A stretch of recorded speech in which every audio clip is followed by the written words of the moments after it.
Today, we are thrilled to have our friends from Women of Color Network, Inc., the Reverend Dr. Aleese Moore-Orbih, Lina, Juarbe, Botella, and Zoe Flowers, along with their partners, Gabby Santos from In Our Own Voices, Inc., and Kalimah Johnson from SASHA Center, Inc. Today's presenters are all community organizers who work from an intersectional lens, and they all share a deep love for people. You can learn more about them and the vast experience they bring to this topic by reading their bios, which are available through the content you received in your reminder email. This link will also be sent out after the close of our session. Our presenters will discuss the necessity for intersectionality in our work as we seek our collective liberation, referring to this as an intentional process to connect the dots. In today's session, the presenters will discuss the significance, gifts, challenges, successes, and the evolution of using intersectionality of oppression lens as the main approach to our movement work. Our intention is for this to be an interactive discussion. There will be opportunities for you to share your ideas and experiences via the text chat, and we will also invite you to chime in on the phone. You can indicate that you'd like to speak by raising your hand. You'll see that under My Status next to the dial-in number in the top left corner. We hope that you will utilize these options engaging with us today. Before I introduce our speakers, I'd like to start by posing a few polling questions. I'm going to share the first question now.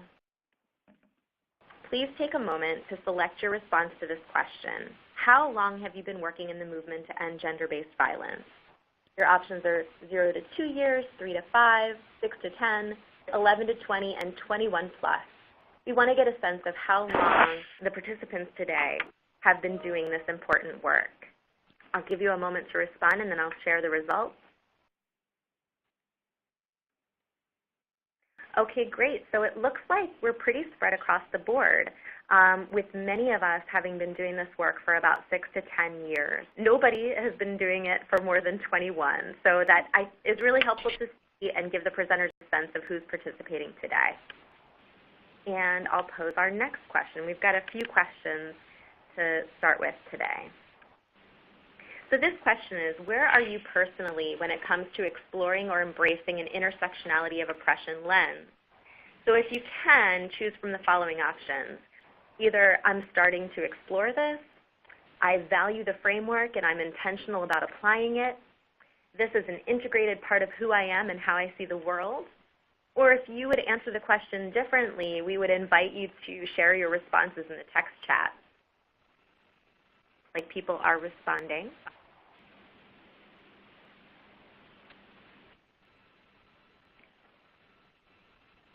Okay, I'll go ahead and share. So it looks like we're across the spectrum when it comes to where we are personally when it comes to embracing this lens and this approach, with many of us falling somewhere around, valuing the framework or having it as an integrated part of who we are. So it looks like we're pretty varied when it comes to the responses to that question. I'll go ahead and move us to the third question. Thank you so much. This is so helpful.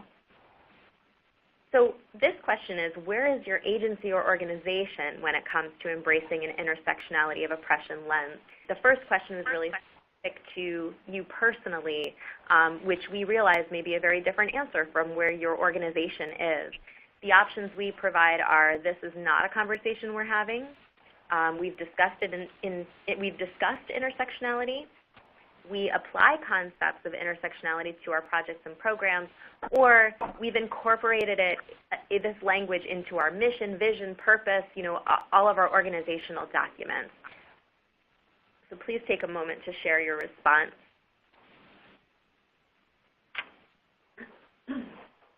Thank you so much. Let me go ahead and share. Wow, so also really just spread out across the board, although many organizations have applied concepts of intersectionality to their projects and programs already, and that's, I think, really good news, really good to see.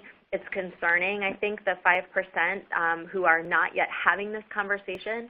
We hope that today's webinar will help to bring you the tools to be able to bring this conversation to the organization, and we are so grateful that you're here having the discussion with us today. And it looks like 18% feel as though they have fully incorporated this kind of language and approach into their program policies and practices. So really good information again to have. Thank you.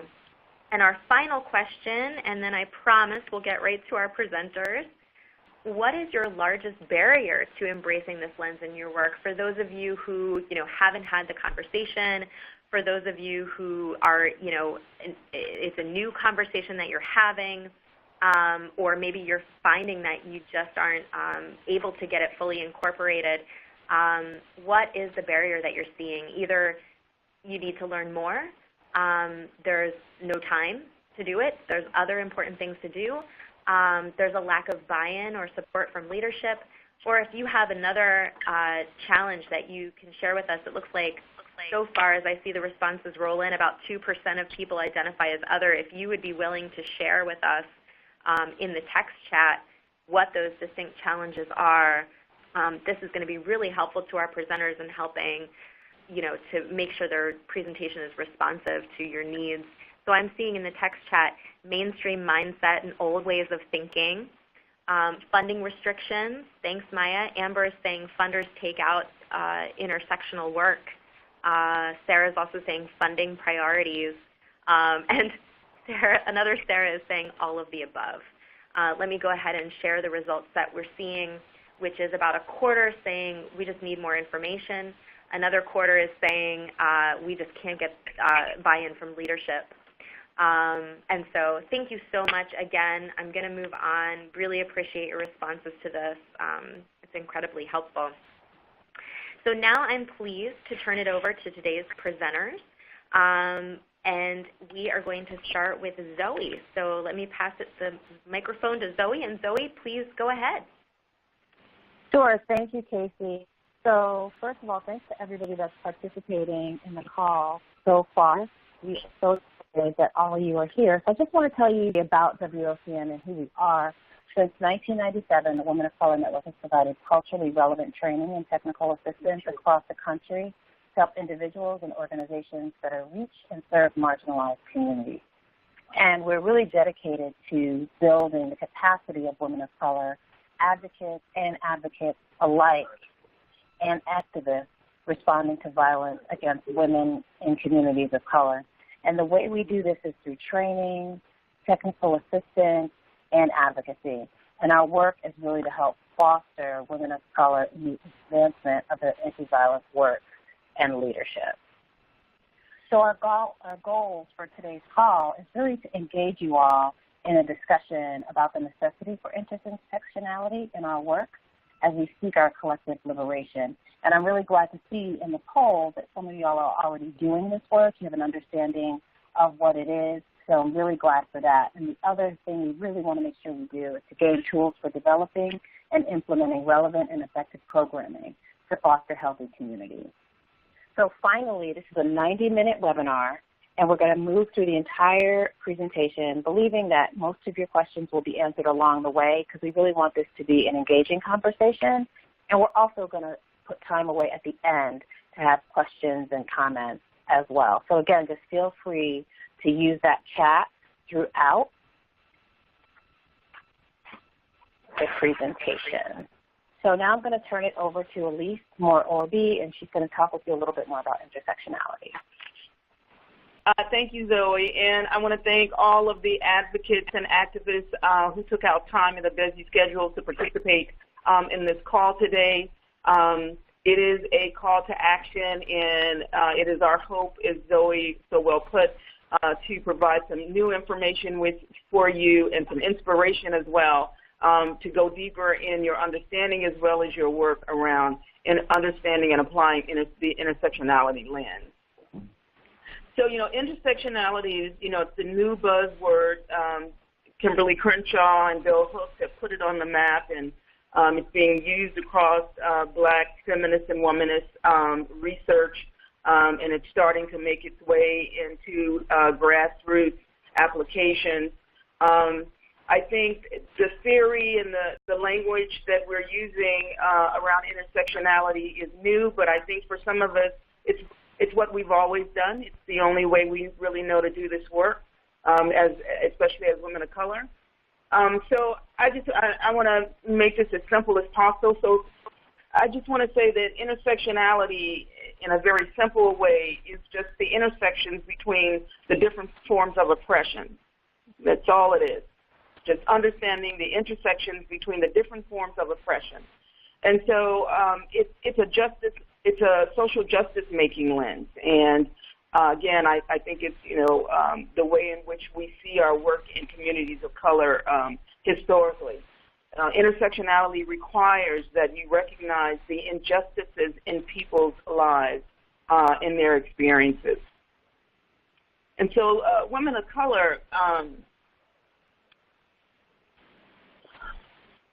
women of color really cannot be interacted with or understood simply by the gender binary or simply by race, what intersectionality is teaching us. That to understand women of color fully and to create relevant and effective approaches to any issues in our lives, we must first understand how historically and currently sexism and racism interact and complicate other oppressions in our lives. At WOCN, we talk about intersectionality as connecting the dots. For those of you who have participated in our Jagged Justice cause, you've heard us use that language. We connect the dots around the injustice or the lack of justice in women of color's lives. And in our work and in our relationships, we connect those dots between sexism and racism, heteronormity, patriarchy, community violence, state violence, economic injustice, reproductive injustice, just to name some of the intersection oppressions in which women of color experience historically and currently. And we connect all of those injustices with the injustice of interpersonal violence. We connect all those dots together because we know that women of color cannot be understood just in a bubble. Interpersonal violence doesn't happen in a bubble.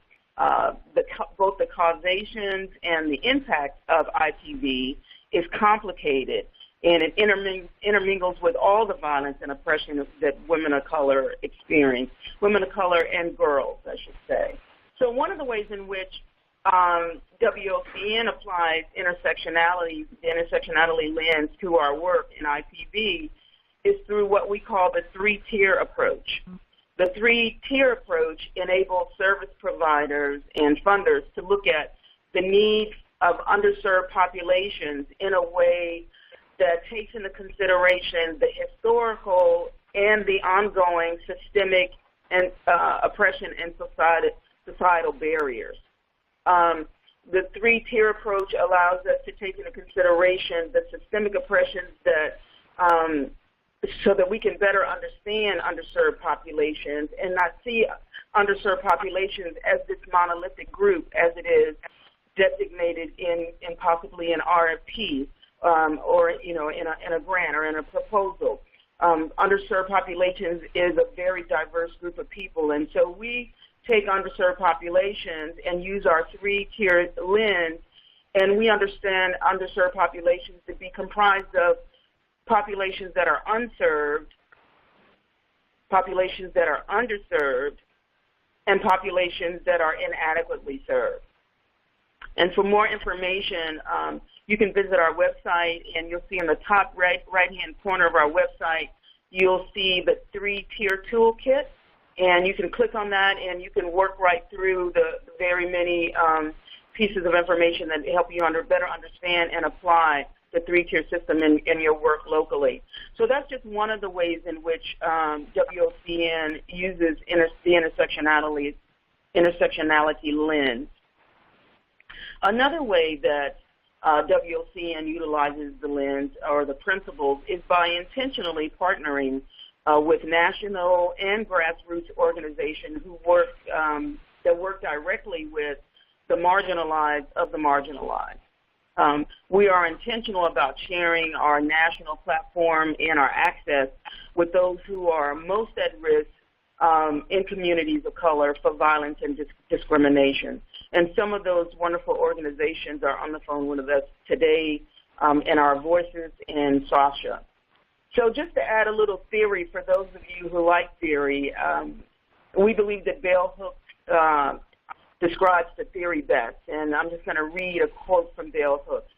She wrote, "Intersectionality promotes an understanding of human beings as shaped by the interaction of different social locations, meaning race, ethnicity, gender, class, etc., and that these interactions occur within a context of connected systems and structures and power, or structures of power, laws, policies, state governments, and other political and economic unions and religious institutions."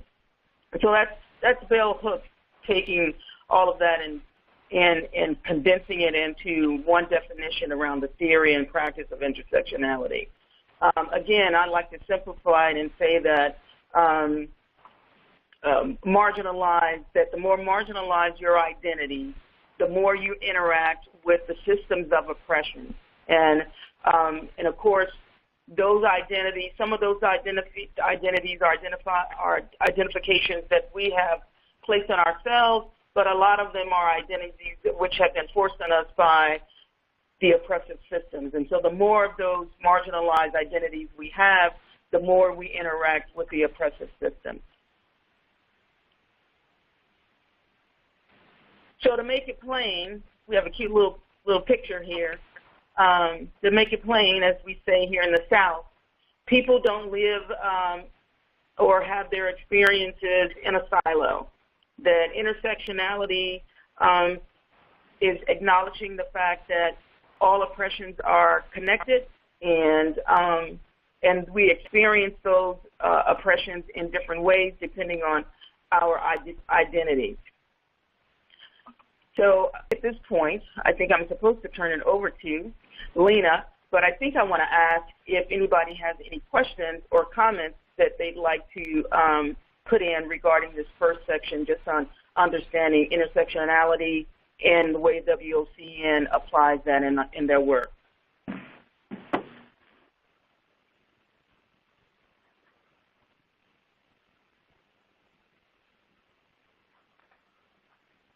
Lena, if you're speaking, you might be on mute. I'm not on mute. I actually thought that it would be helpful for people if you could tell Casey how they could engage verbally if they wanted to, if not in the chat box, to respond to Aleese's question. Oh, okay. Can you please repeat your question, Aleese? I just asked if anybody had any questions or comments around this first piece of understanding intersectionality and how WOCN applies that in its work and in its relationships. Wonderful, thank you. So please, if you would, you can post in the text chat. If you have any questions, we'd love to hear them. And if you would like to speak on the line, please feel free to raise your hand. You can see the raise hand feature next to the dial-in number in the top left corner of your screen. We'll give you a moment to share in the text chat if you have any questions.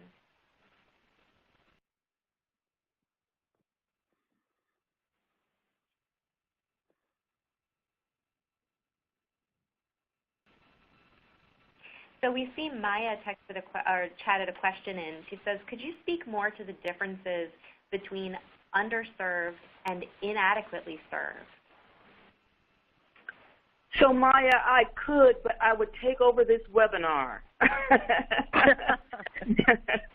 And so what I'd like you to do is two things. One, if you go to our website, WOCN's website, and in the right-hand corner, you'll see the Stop 3-Tier Toolkit. Click on that, and it will give you the definitions and the applications for all three of those lenses. And then if you want to talk about that in the future, send me an email, and we can talk about. We'll schedule a time to talk about it. I look forward to it, Maya.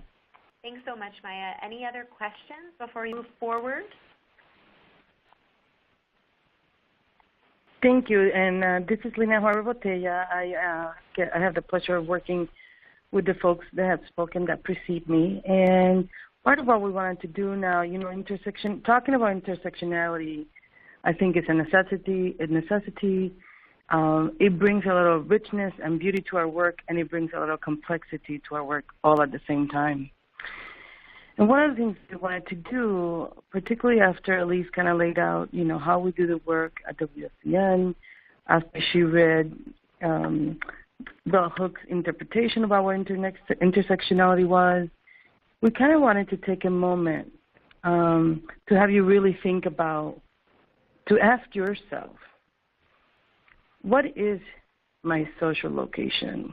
And again, when Bell Hooks talks about this, she talks about the social location is like race, ethnicity, gender, class, sexuality, geography, age, ability, disability, migration status, religions, etc. So we want you to take a moment to think about that, to then reflect and ask yourself, do I have multiple identities?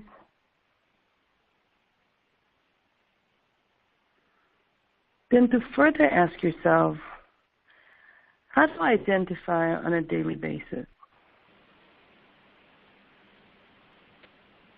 How does all this that we have talked about already, how does it impact my social location or your social location? I would further even ask you, how does it impact you personally, your work, how you do your work? I know Maya's question about underserved and inadequately served. These are all pieces that we're kind of stretching our view of how we do our work. And intersectionality is really an invitation for us to be thinking about that. One of the things that I know for sure, I call them undeniable truths. What I know for sure is that when I think about, let's say, a trans black woman, it is our duty to assure that she should not have to pick which part of herself is in need of healing or justice or liberation, or I should say more. She should not have to ask herself which part of herself is in more need of healing, justice, or liberation. We must expand our view and not divide, chop, silo people's experiences when they are in need of healing, justice, or liberation. So think for a moment about these questions, and we ask you to reflect. This is not an academic experience, how we talk about intersectionality. We got to feel and think about this social definition and how does it impact how you be at doing your work. So I would love it. I know that Janice, by social definition, I'm a middle-class black woman, yet I was born in a single mom in lower working class status. So I will always identify as that, and makes me relate closely to lower income women that I serve. Thank you, Janice. I appreciate that. How about others? How do you self-identify when you expose social location per Bell Hooks definition? What else are you thinking about?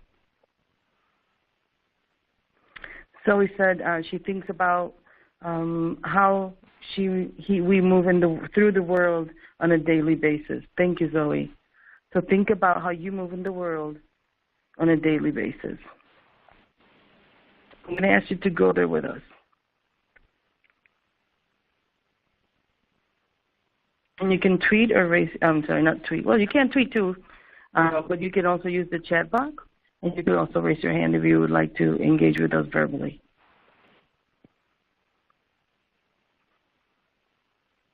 And Lena, this is Zoe. I just wanted to add that I put up our Twitter name also, so folks can actually live tweet at WOCN Network. Thank you, Zoe. Zoe is our social media queen. Amber saying how my privilege as a middle-class, cisgender Caucasian woman affects everything I do, or am I perceived to be doing, especially in the DV movement. Can you tell us a little bit more, Amber? Maybe I'm not reading it correctly. So I can hear that you're really aware of your privilege as a cisgender middle-class woman and as a Caucasian woman, and it affects the work how you perceived in the world, especially in the different movement. Can you tell us a little bit more? Or anybody else? We really invite you. I know that it's not, when we talked about doing the webinar, we were very clear that we didn't want to do we speaking to you webinar, we teaching to you. The reality is, at any given day, we're all students and teachers. And as we expand our view to secure our collective liberation, we have to do some introspection. So we're inviting you to join us in that process.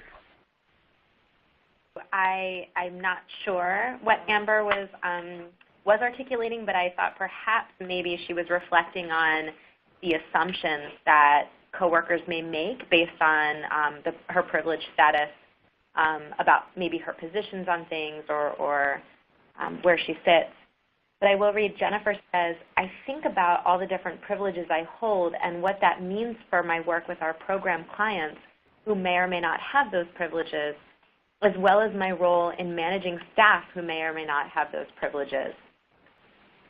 So I guess for those of us who are participating who have white skin, I think perhaps we're coming from this place of, being aware of our privilege and just sitting with that. I'm not sure what else people might want to say related to that.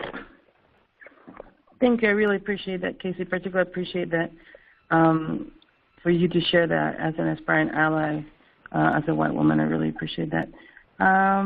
Amber has some further information. Do you want to go ahead and read it, Casey? Sure, I'd be happy to. Oh, God, I love it, you guys. Now everybody's writing. Casey, you got your work cut out for you. There's a lot of people talking. I think it starts with Kaylin. We're going to try to keep up, yep. So Kaylin says, I'm a white, queer, cisgender, femme-presenting woman. Grew up in upper-middle family. I think of my privileged social identities as blinders and work hard to educate myself and listen to others in my communities and other communities. Jennifer says, our programs are often gatekeepers, and so we need to be really aware of how we may have policies or procedures in place that have different impacts for people with different identities. Amber says, I know that when I enter a room to do a training, my job at the moment, people make assumptions as to my ideas and views on race in particular, and I am aware that I do not need to be, nor should I, speak for marginalized groups, but that it is so important to have underserved and inadequately served speak for themselves. If I do not have a co-trainer or trainer who could do so in my place, I use as many direct quotes as I can. And Noelle, hi Noelle, she says, I identify as a person of enormous privilege. I am a white, able-bodied, American-born, English-speaking, middle-class, cisgender woman. And on top of all of those privileges, I'm also tall. I feel it is my moral responsibility to reflect on these privileges and model this reflection to others with privilege. And thanks, Amber, for sharing. Others are just reflecting. So true, so true. I really appreciate that deep reflection. I know it calls us to go into our hearts and really check how we're being doing the work. We all have work because there are people in pain in the world, and we should have to remain humble to that process. And I love someone used the word gatekeeper, and part of one of the questions that we should be asking ourselves often as we look at intersectional lens, what kind of gatekeeper do we want to be? So if we have awareness of our privilege, if we have awareness of the intersections of oppression, it has to expand how we do the work, how we be in doing the work. And when we know that, and if we don't expand, join, invite, work with, then we cannot become part of the problem. And so we have a core belief that those who are at the margins of the margins, those who are most invisible, should be at the center of doing the work. Because when that happens, we all benefit. And one example of that is our partnership and friend, Gabby, from In Our Own Voices, who's going to tell us a bit about the work that they're doing in Our Own Voices And then we'll do the same with Kalimah telling us about her work in Detroit. And then we're going to go through some questions together with them and then with you. So, Gabby, I'm turning it over to you. Thank you, Lena. So, everyone, I'm glad that we did some of the poll questions. So what I gathered based on some questions were that at least 20% of you have applied intersectionality concepts in your work, you know, and that is a start. I'm hoping that you will walk away from this webinar with some promising practices on how to apply specific cultural considerations to communities who will map themselves all over the place in the cultural social location that we get to map ourselves around. And that's not something that we intentionally, in the movement, anti-violence movement, have made space for. So I apologize for this one slide here because I narrowed down some slides from a previous presentation. What it's supposed to read is providing cultural relevancy services to LGBT people of color, not just transgender folks, because we serve all LGBT communities within that spectrum. The beauty about being able to work in community within our own voices is that we are a culturally specific organization that in promoting the health and well-being of LGBT people of color, we do it unapologetically, and culturally specific, meaning that everybody who is a part of this team, from our board to our staff and peer educators, we all identify as LGBT people of color, you know, and some of the pushback that we have received is like, why aren't you hiring based on just skill or whatever? And I'm like, you know what? Well, identifying with the community is a top skill. An example of that, and I'm going to get you guys to think about how are you using your cultural competency dollars, your culturally specific dollars. Do you miss out on an opportunity to hire a bilingual, bicultural advocate when that money is intended for that, for cultural considerations, by hiring a bilingual white advocate?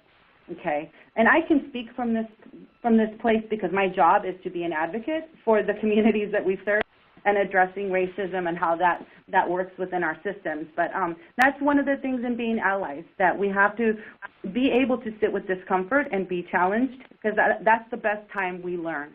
I myself am an ally on a daily basis to many communities. You know, I see my able-bodied privilege, the fact that I'm able to go to a conference without calling in advance if there is wheelchair accessibility. That's a privilege, and on a daily basis I challenge myself to make sure that the services that we provide are they accessible to all. So I invite you in that journey as well. We are based out of Albany, New York, and even though our office is in the capital of New York, our work goes all the way into the capital region, statewide, and even national. We are one of the two culturally specific LGBT people of color organizations in the state of New York, one of a handful in the United States, but the only one who has an LGBT people of color domestic and sexual violence program. We have a domestic and sexual violence hotline. We have advocacy, and that looks at individual, group, community, and systems advocacy. And I'm here to tell you some stories in terms of how we do our work. I pulled out some images because it's easier for me to tell stories based on images and give examples of that work. Due to confidentiality, of course, I don't have participants of our groups and all that, but you will get the idea that there are ways that these models can be tailored to fit your own communities, and also thinking about the leadership that is designing these models as well. Do they include the communities that you want to engage? Because that is important as well. The language, we know that language helps frame frameworks. Those frameworks help frame norms. Those norms help frame policies, how money is allocated, how programs are designed, right? So that's important for us to recognize that we have to honor and mirror someone's language, that just because we all are LGBT experts, that we can't not make space. We have to make space for all identities. And we get questioned a lot, why don't you use the LGBTQ? Why do you just use the LGBT? our response is that, well, if you look at the history of Q, it's mostly academia, although we do have some black feminists who are using it in their writing and leaders who give us great stuff in terms of challenging ourselves around certain things, that it's still very academia, and within our communities of color who identify as LGBT, for generational reasons, some people still think that it's a pejorative and they don't embrace that word, and just because they might not be familiar with that word. And the other is that if we're going to put Q up there, we're also going to put TS up there. Why not TS, two-spirited, or MOC, male of center, or other populations language that is specific around communities of color, right? So we give a disclaimer that LGBT is the umbrella, but we make space for all identities, and we honor how people identify with language. We also look at, in the LGBT movement, that we can't just clump everything together, that definitions and really honoring how people express their gender and their sexual orientation, their traditions around culture, ethnicity, race, spirituality, all of that is blended in of who they and what they bring to the table, right? That nobody should be speaking and expressing themselves from an unedited place. We want to create a safe space. So in order to do that, we have to identify that not everybody is going to match themselves in the same place within the LGBT umbrella. So again, and I'm not going into LGBT 101, but that's just one thing that you would need to familiarize yourself with, to have a strong foundation that sexual orientation doesn't necessarily mean that based on someone's sexual orientation, you get to assume what their gender identity is, or just because someone's assigned sex at birth is female, that you don't get to assume what their gender identity is or their sexual orientation. And the fact that as trans and gender nonconforming people of color, the additional stigma and barriers and fear and risk factors, that it's not always safe to express your gender as you would like to. So therefore, then you get people challenging, oh, I don't get this person. They have to pick a team. They get me confused. And we're like, okay, so the reality of it is this person might, their assigned sex at birth might be female, yes. Their gender identity might be male, right? And their gender expression might be a little bit more ambiguous. And depending on safety, then they might be more and more affirming on their gender expression. But because they have to be a salesperson or a waitress or whatnot, 9 to 5, it may not be safe to express that gender. That doesn't mean we don't honor their gender identity. Something to think about, that we vary. Just as we vary with identity, we vary with expression. Gabby, I wonder if I can interrupt for 1 minute. We had a question come in through the text chat. The question is, what is your stance on the abbreviation LGBTQ+? Oh, well, that is very new, and I get that. But at the same time, when you give, for me personally and in the communities in which I engage, the Q is still very visible there, right? So again, I would, if the Q was going to be there, I would also put TS, MOC, and other sub. We could on and on, and I totally get that. I could see LGBT+. That's something to think about, right? So thanks for that. Yep. Thank you. Part of healing from domestic and sexual violence, we do it from trauma-informed. A lovely exercise that I do with people, especially with clinicians now. One of the buzzwords is trauma-informed.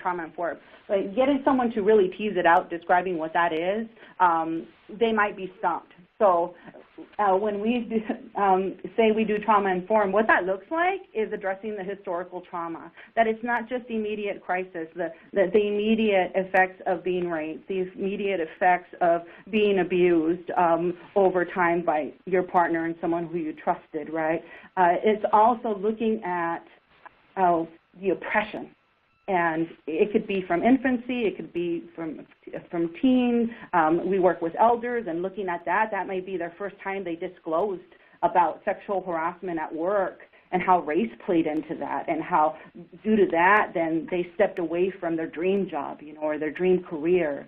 So these are things that are just as important as getting someone into safe shelter, right? Looking at oppression and how that's affected someone's life. Trauma-informed to us means having made the shift from asking, what's wrong with you, to shifting it to ask, what happened to you, and how can we step in? And we as advocates don't give advice. We're not here to do it from a deficit model. It's from a strength-based model, but we're simply giving a culturally specific platter of resources and then saying, okay, you don't have to do this alone. Know that this is available, and when you're ready to move forward, I'm here. We're doing this together, you know. But it does mean healing, and there's a lot of internalized oppression within the LGBT community and within the LGBT POC community, which, as an example, we have a WSW support group, Women Who Have Sex with Women, Lesbian, Bisexual, Pansexual, Queer, Questioning Women, and it's a safe group. So then things come up like, oh, you know, and we're all adults here, and I'm saying that if we're for sexual violence prevention, we also have to be transparent about sex. So, you know, a lesbian would say, oh, well, I don't let my partner be on top because, you know, I'm the masculine one, so I should play the man role. We unpack that. We challenge each other on that. Like, okay, so what does the rest of the group think, right? And it might take us like 1 to 2 or 3 group sessions before everybody lands in a more affirmed space and saying that, no, we don't get to judge each other and prescribe these roles that we internalize as a community just based on the traditional female roles and how that's hurting the lesbian community.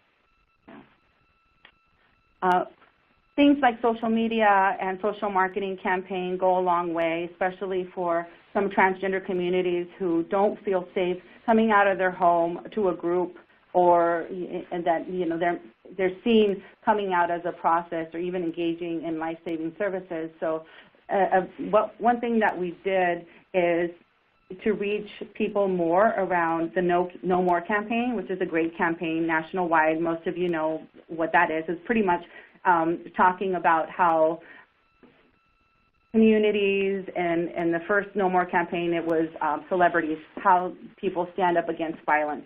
And then we saw, you know, that's a great message, well-intentioned, but it's missing something. You know, it's assuming that all abuse happens through men. It's assuming that all abuse is heteronormative and all these other things. And then there were only like maybe one POC on there.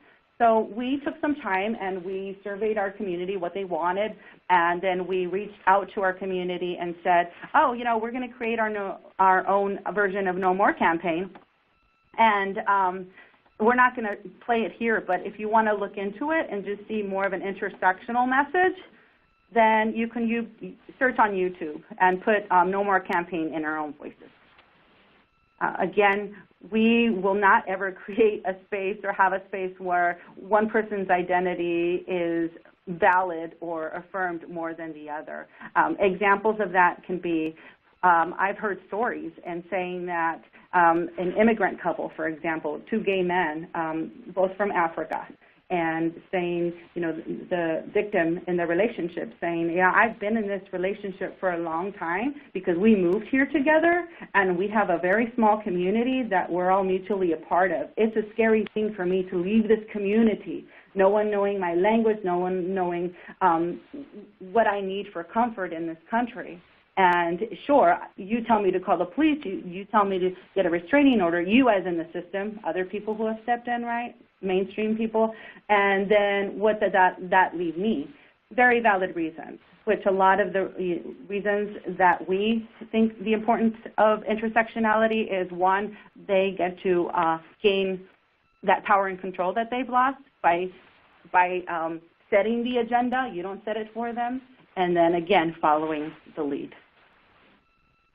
We have support groups. The more unique the support groups are to the barriers, the better, because then even LGBT campaign altogether is feels much safer for participants in group to be able to speak from an unedited place when they are in the group of all trans people of color, for example. Voices of Unity is a group for transgender people. Same with, you know, we reframe from gender-based violence to culture of violence, that, yes, is rooted in power and control, and that's rooted in oppression. So even though we do see, just generally, that more women get hurt by violence, that there are gay men and bisexual men who are in that mix because of the misogyny in this world and the fact that their gender expression is not conforming to traditional male roles. We also have a group that's more specific, which is for transgender women of color, because we have seen the rate. Right now we are at 24 deaths. The recent statistic is that every 29 days a trans woman of color is murdered, and of that 24 in the year 2005, 19 of them have been African American women. All of this involves community engagement, and that means that all we do is offer a topic and hold space for people to share, and we do exercises. So these are just some examples of some of those exercises that we do. We're always bringing it back to social justice on everybody. It can be a part of the solution. We don't all contribute to the violence that we see, but we can all be a part of that solution.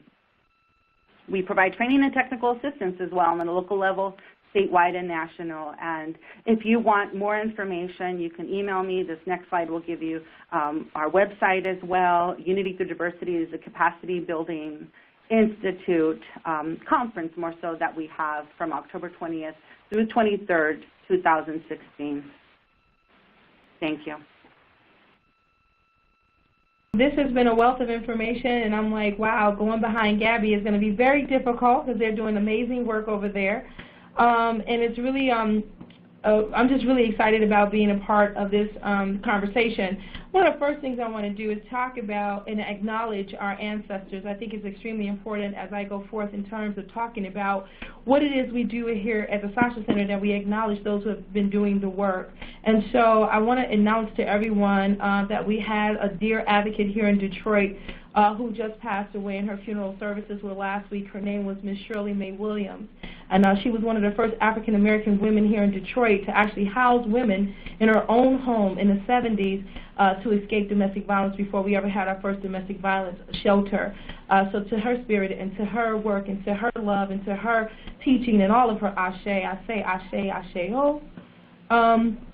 And I also wanted to say that she was very instrumental in helping SASHA Center start its programming. So we're a very new organization. We were significantly funded 2 years ago through OVW, but we have been doing the work at a grassroots, very grassroots social justice level since 2008. With the deliberate intention of working in communities of color, and in particular working in the African American community around sexual assault and sexual abuse and any kind of sexual trauma issues. So for those of you who have never heard of SASHA Center, we are an organization, and it stands for Sexual Assault Services for Holistic Healing and Awareness, where we are intentional about the work that we do and understanding that all the levels of intersection and oppression impact us every day as we move about doing the work. That has not been without challenge. And how we are with community is that we understand that while we have leaders who are facilitating our groups who have degrees in social work and counseling and of that nature, we also have survivors and people who identify as those who've experienced sexual assault, which is an entirely concept that we've learned from people who've experienced sexual assault, that they don't necessarily call themselves victims and they don't necessarily call themselves survivors, but if they are supported and if they are given the proper information, that they too also can lead and discuss and grow with the organization. It doesn't matter what their educational background is. What matters is that they bring heart experience and are willing to learn the ways in which we engage with community around rape and sexual assault. So one of the things that we were deliberate about doing at the SASHA Center is integrating practices that were non-traditional. And so just to go back a little bit further, I came from doing sexual assault and domestic violence advocacy work in an advocacy organization here in the city of Detroit that is housed inside of the Detroit Police Department, which is really not common, but we've learned so much from being in that experience that made us kind of branch out on our own. One being that when we were on the pager answering crisis calls, we could almost tell what kind of person who had experienced sexual assault we were going to engage with, depending on who called the pager and what time they told us to get down there. We could almost guess that either she was a woman of color or homeless or had a substance abuse issue, as opposed to being a woman who was connected to politics or connected to a religious organization or a larger religious organization in our communities. So we have been extremely deliberate about delivering and also participating in creating safe spaces for people to come and tell us what they have been doing. Because what we know is that in our community, sexual abuse and assault specifically is just a topic that we haven't had a chance to really unpack and talk about. So we wanted to create safe spaces for people to be able to begin the conversation. There's a whole lot of things I'd like to cover. One of the things I wanted to share about us, and as you see the one slide that we have here, is that we actually engage men. What we know is that most men don't commit sexual assault or domestic violence, and those who do aren't having conversations with well-meaning men who don't. But well-meaning men can't do that if they haven't been educated and engaged by those of us who've experienced it. So one of the things that I want to say is that we provide support group services only. We're not a crisis agency. We do not provide individual counseling. We create opportunities where people can gather in groups to be together. And I also wanted to preface the picture with all of the people that you see in this picture. These are not our closed group pictures. These are our open groups. Releases were signed and the thing of that nature. Can someone please go back to my slide? Thank you. And the idea is that those pictures that you see of people there are people who have served as advocates, served as leaders, served as people who are reaching out to the people about healing from sexual abuse and assault. Our tagline, as you can see in one corner, is that healing is possible. And every Wednesday here at the SASHA Center, we have an open group discussion. All people are welcome, but they will hear about sexual assault and how it impacts African American communities, and this is regional. So a lot of issues that we have regionally here around talking about sexual abuse may be a little different than what we've heard around the country. But in particular, what I wanted to really bring out is the fact that there are only 3 sexual assault-specific agencies that are in the state of Michigan, and we are the only one that is led by a woman of color, founded by a woman of color, being myself. And then also, I don't mind disclosing and sharing with people that I'm also actually identified as bisexual, and I am married to a same-gender partner, and I've been married to my same-gender partner for 12 years. And so that in and of itself presents a lot of challenges as we try to navigate and integrate into communities, like church community, for instance. So let me give you an example. We had a support group in the summertime for masculine-identified women. And it was very interesting the kind of calls we got from the churches that we had just left from the week before. And they're like, well, we just see on your website now that you're doing this. And I'm like, yes, we are. And yes, we are that and both. You know, we always say that we are the and the both. And that means that we are really trying to address all of these intersectionalities. Like what I said earlier, we're not just, monolithic people. We're not just one thing or the other. We are the and the both, and we have to integrate that way. And what was really interesting about that particular group for masculine-identified women is that it was ran by a reverend who was masculine-identified woman and a Reiki master, and they worked together, coexisting together to have these difficult conversations around healing related to sexual abuse and trauma.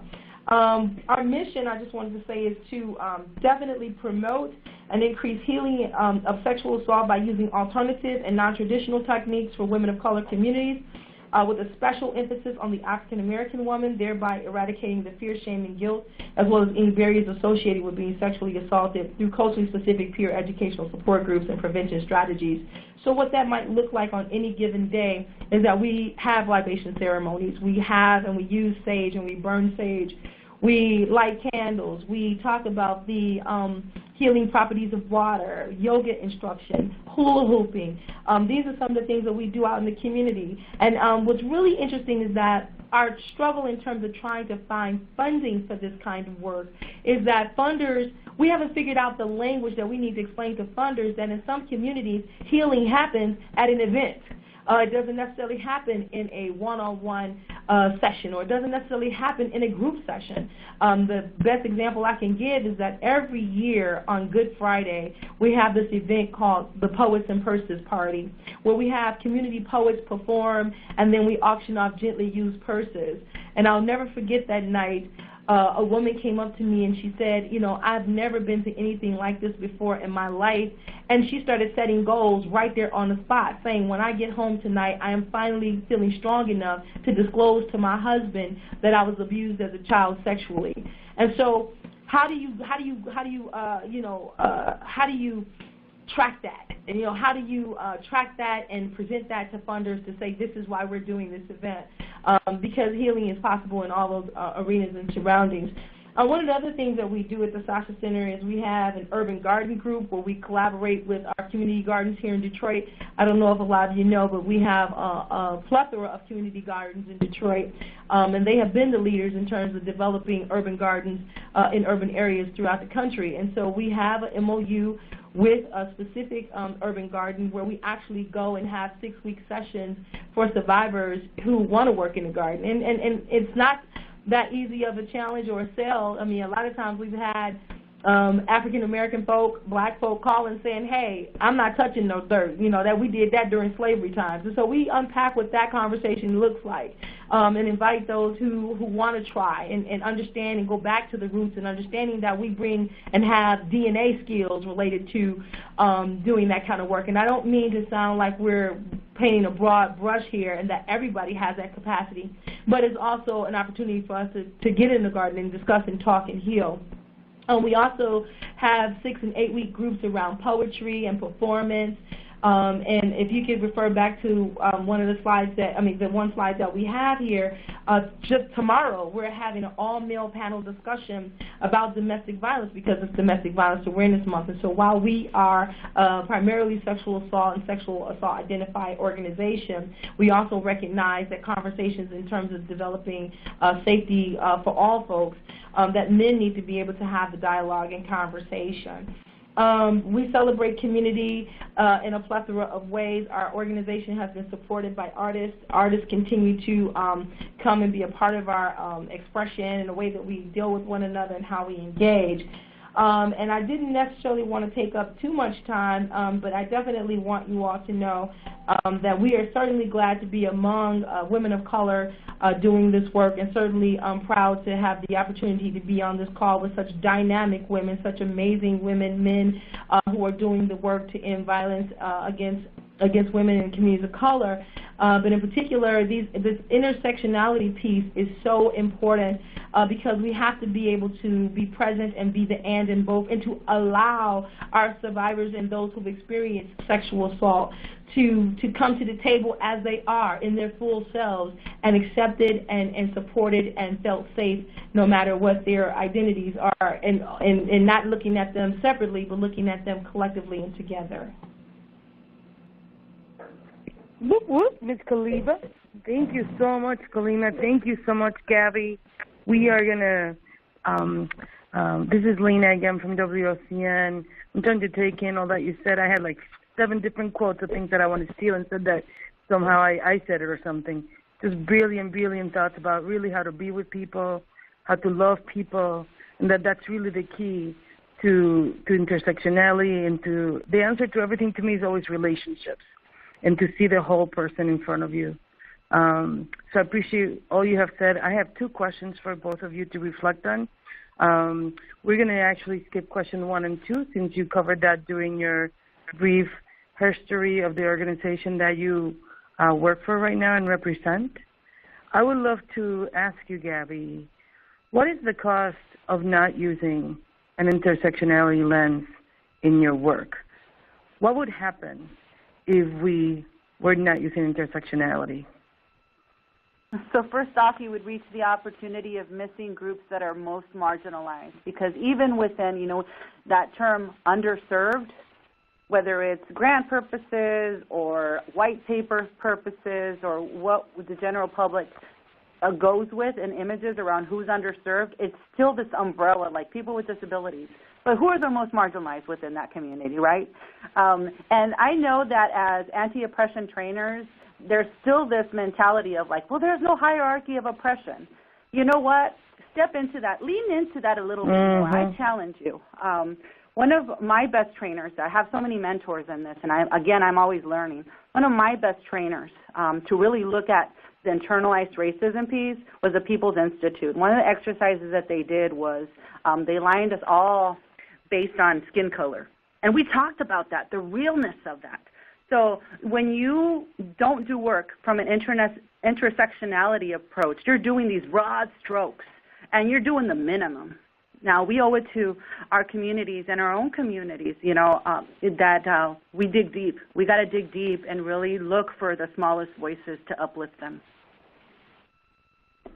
Rock on, Gabby. I really appreciate that.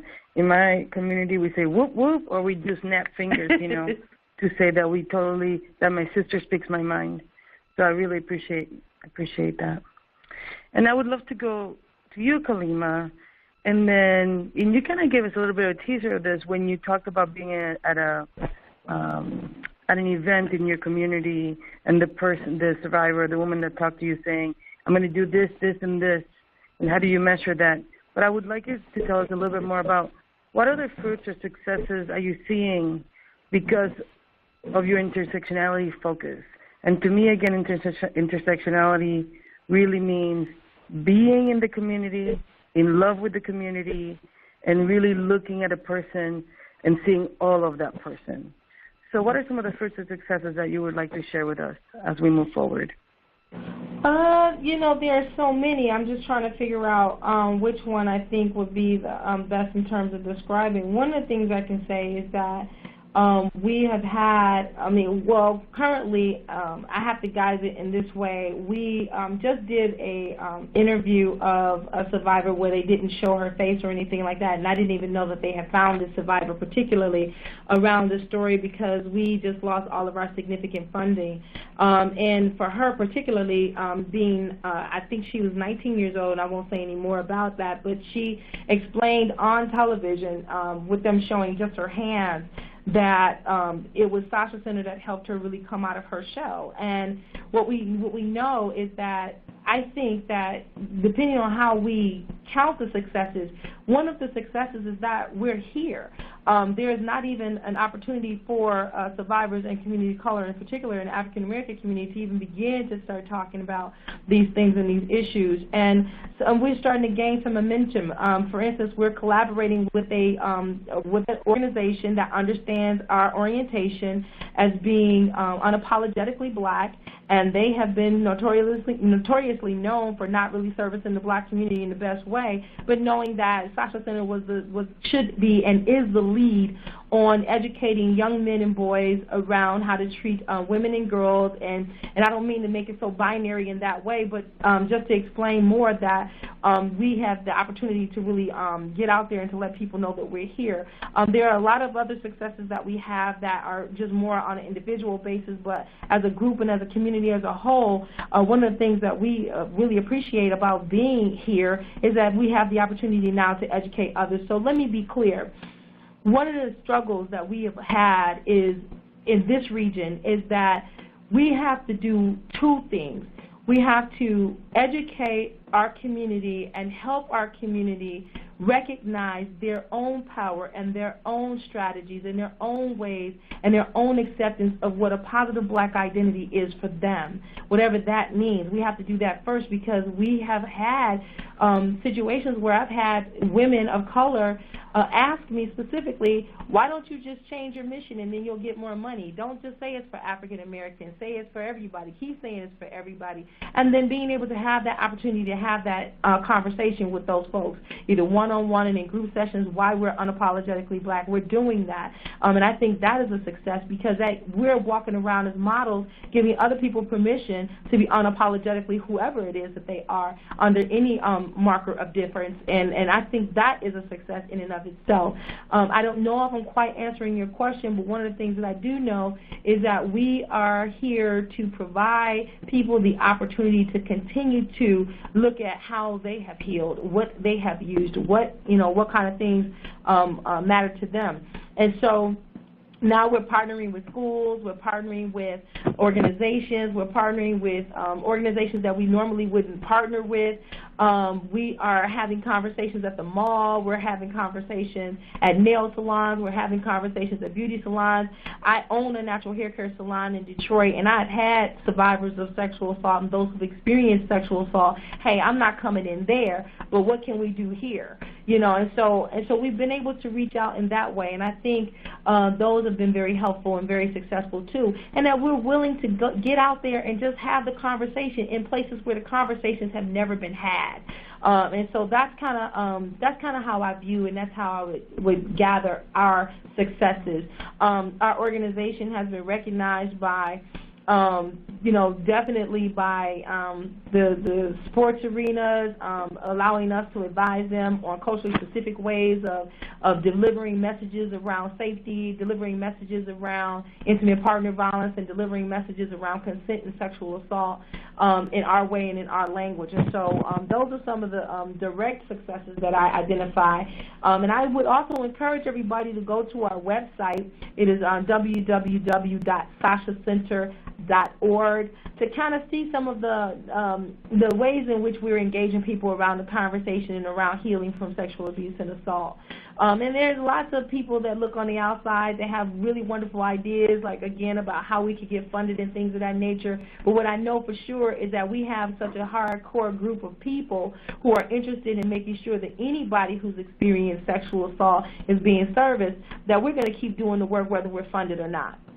That I know. And so that is a success in and of itself, that we have committed people who are also survivors, who are also people who've experienced sexual abuse and assault, that are willing to help us continue to carry the torch and continue to have the conversation and to continue to give and provide safe spaces for all of us.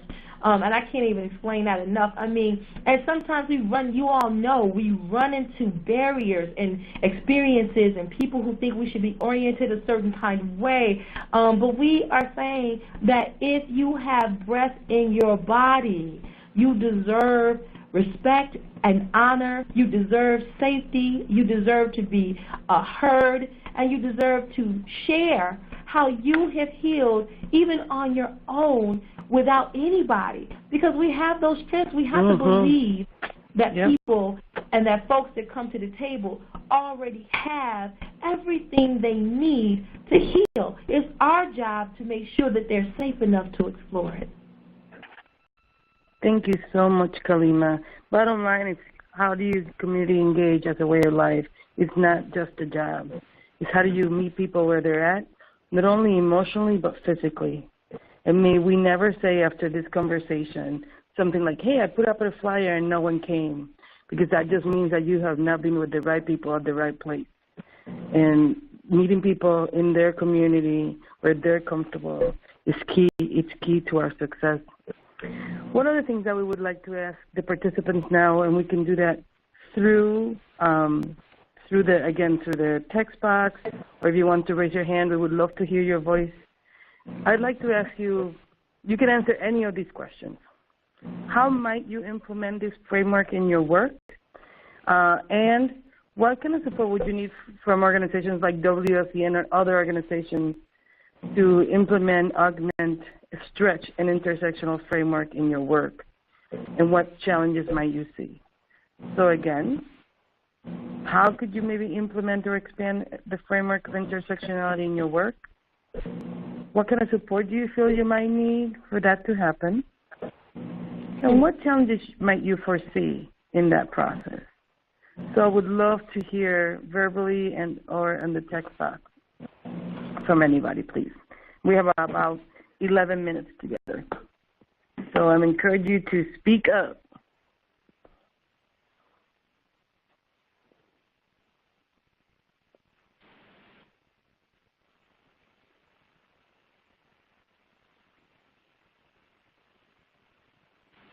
I know you all are not shy, that's for sure. And just a reminder that if you would like to share over the phone, so please raise your hand. And as you can tell, you guys, we really want to hear your voice, and it's a new process that we are doing so that we can hear everybody's engage with folks a more personal way. I see that Genesee said, yes, ma'am, well said. Beautifully put, Kalimah from Amber. And Genesee said, ongoing TA from WOCN is much needed. Ideas, resources to help with community buy-in. Also, the challenges here continue to be sustainable funding. And that was from Denise.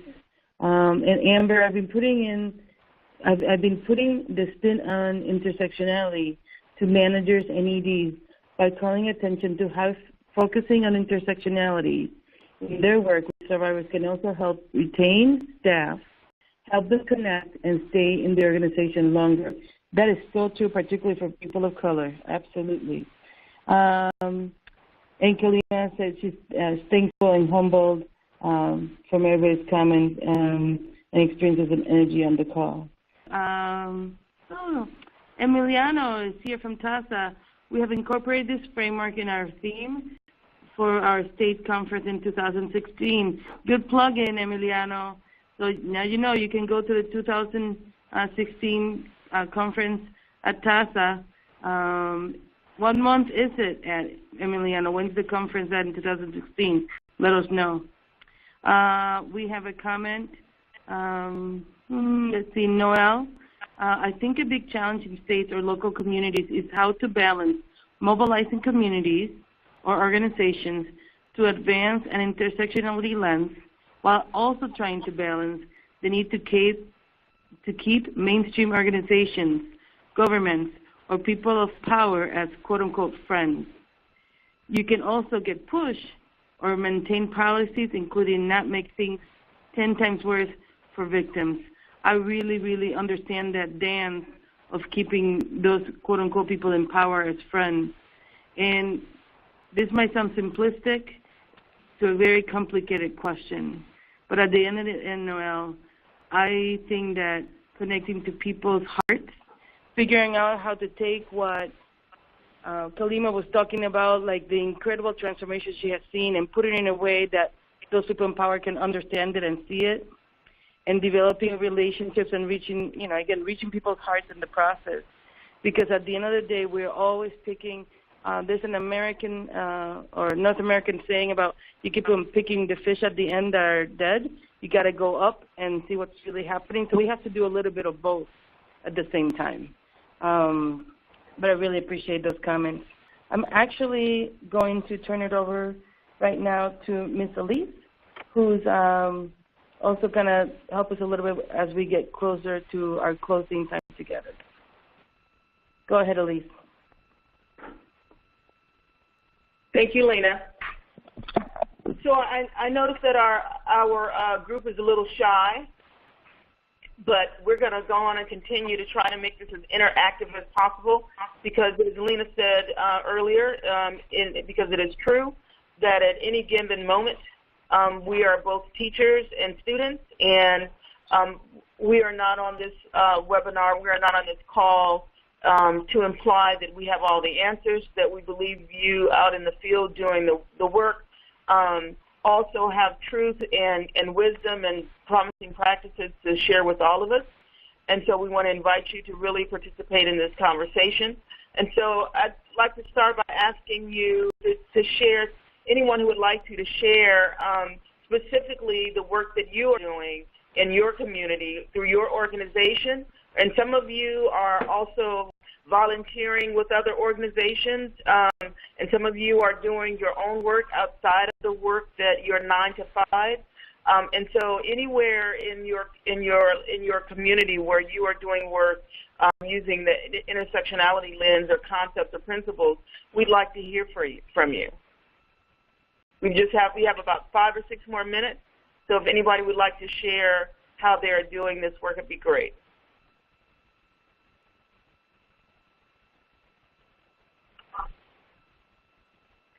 So I'm checking down in the chat section. I'm not seeing anything. And I'm looking see if anybody has raised their hand. Want to share the work that you're doing in your community? So Aleese, it looks like Project SOS, or Saving Our Sisters, is doing work in this arena.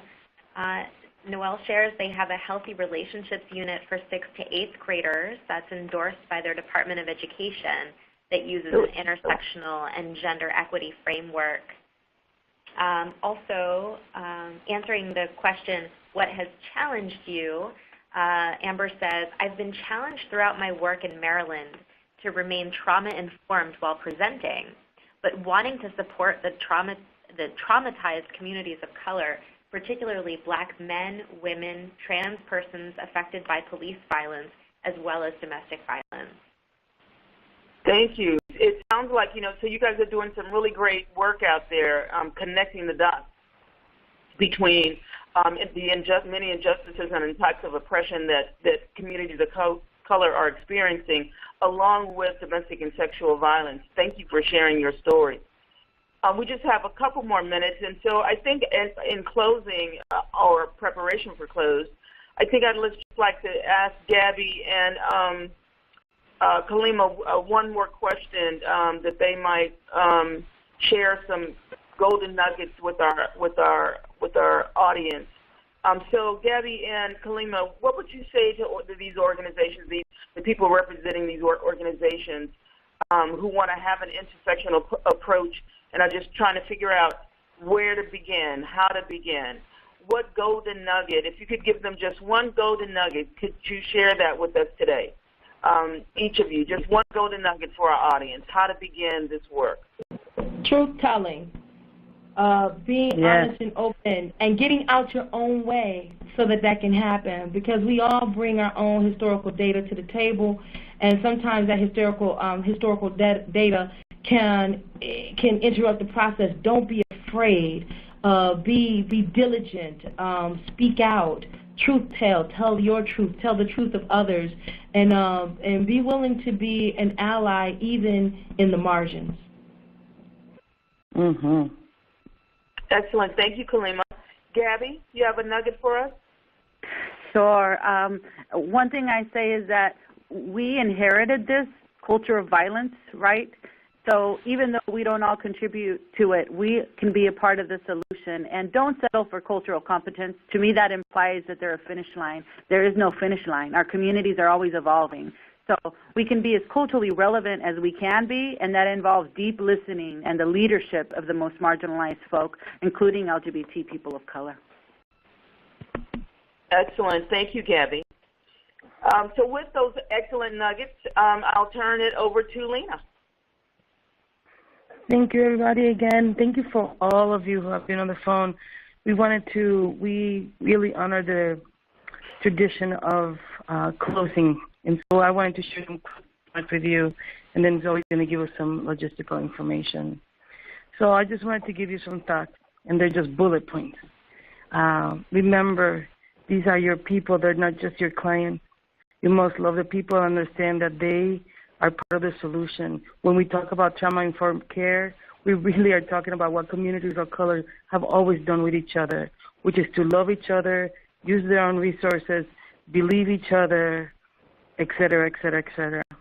Please remember that you must recognize the constellation of a person. It is just not one thing that happened to them. There's a constellation of their experience that's at risk, and it's also what's at risk of, or is also what's at, is the promise of healing for that person. Don't forget that people cannot pick what part of themselves is in more need of liberation, healing, or justice. This is not a buzzword.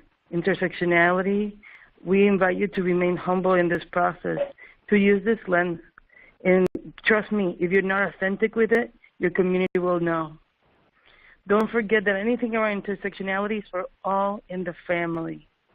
So it means that you need to involve the entire family, whether that is a perpetrator or a victim, a child, or an adult. As Kalimah talked about, it also means that we use many modalities of healing in this process. And the community of color come together to celebrate and laugh as well as struggle. We cannot do this work without talking about, I think it was Janice was talking about before, no, I'm sorry, Amber. We cannot not do this work and not talk about police brutality. We cannot do domestic violence work and not talk about that intersect. And let us not forget that community is the answer. They have the answer. And that our job is to sit alongside them in that process. It is complex and beautiful all at the same time. Zoe? Lena, thank you so much for that. And I just want to say what a great webinar. I mean, just so many jewels. Kalimah, what you talked about being diligent and not being afraid, and Gabby, all of your words.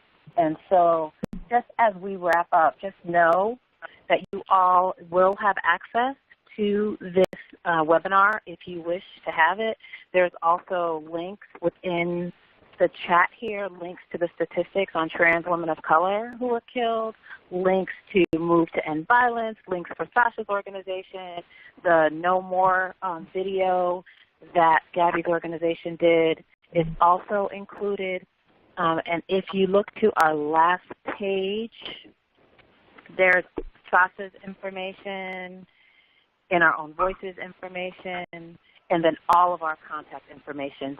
So we are a little over time, but just know if you want to contact any of us, we are completely available, completely accessible, and the WOCN website is at the bottom. And just thank you all so much for just interacting and engaging and being with us in the work.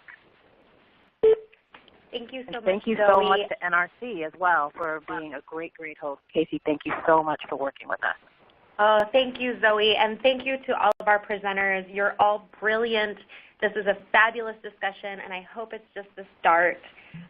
We're certainly going to continue this discussion here at the National Resource Center in all of the work that we do.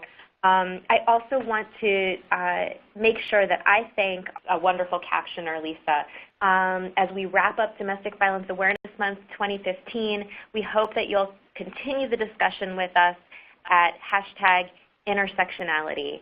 Thanks, everybody. Have a great afternoon.